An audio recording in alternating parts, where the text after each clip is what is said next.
লক্ষ কোটির প্যাকেজ। চন্দ্রবাবুর দাবিতে বিপাকে এনডিএ, রাজকোষে টানাটানি, কিন্তু তার থেকেও বড় মাথা ব্যথা এখন সরকার রক্ষার দায়। জোট ধর্মের আঁচ প্রবলভাবে লাগতে শুরু করেছে নর্থ ব্লকে। সৌজন্যে তেলুগু দেশম পার্টি যাবতীয় নিয়মকে তুড়ি মেরে উড়িয়ে মোদী সরকারের কাছে অন্ধ্রপ্রদেশের জন্য বিশেষ আর্থিক প্যাকেজ চাইলেন দলের সুপ্রিমো তথা মুখ্যমন্ত্রী চন্দ্রবাবু নাইডু।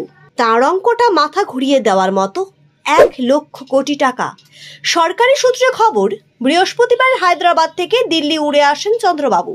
প্রথমে তিনি দেখা করেন প্রধানমন্ত্রী নরেন্দ্র মোদীর সঙ্গে। সেই বৈঠকে সরাসরি রাজ্যের জন্য আর্থিক প্যাকেজের দাবি জানান তিনি।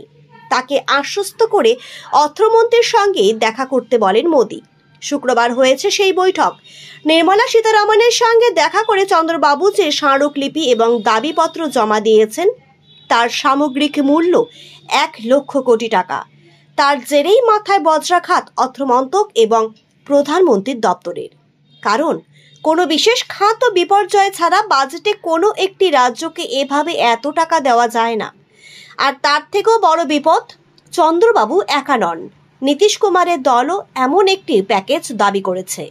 শেষ পূর্ণাঙ্গ বাজেটে গোটা দেশে কৃষি উন্নয়ন এবং অনুদান মিলিয়ে কৃষি মন্ত্রকের জন্য বরাদ্দ হয়েছিল 1,25,000 কোটি টাকা। গ্রামীণ ভারতের সবথেকে গুরুত্বপূর্ণ কর্মসংস্থান 100 দিনের কাজের জন্য বরাদ্দ হয়েছিল 60,000 কোটি টাকা।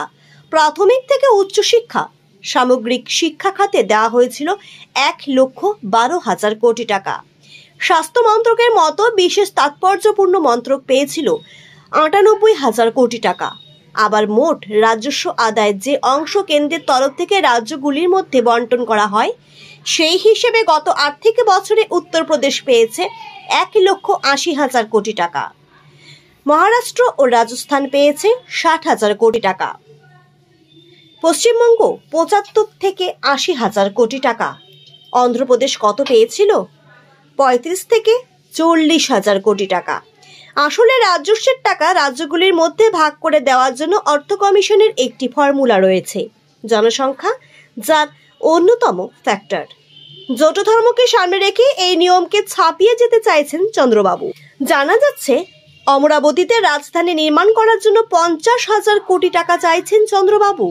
এছাড়া পোলাভরম সেচ প্রকল্পের 12,000 কোটি, জমে থাকা ঋণ থেকে মুক্তি পেতে 15,000 কোটি টাকা, পরিকাঠামো উন্নয়নে 10,000 কোটি টাকার দাবি করা হয়েছে। এছাড়াও রয়েছে আবাস যোজনা এবং পানীয় জল প্রকল্পের অর্থ। একটি মাত্র রাজ্যকে এই বিপুল অর্থ বরাদ্দ কিভাবে সম্ভব? এই পরিস্থিতিতে সরকার পতনের আশঙ্কা দেখা দিয়েছে।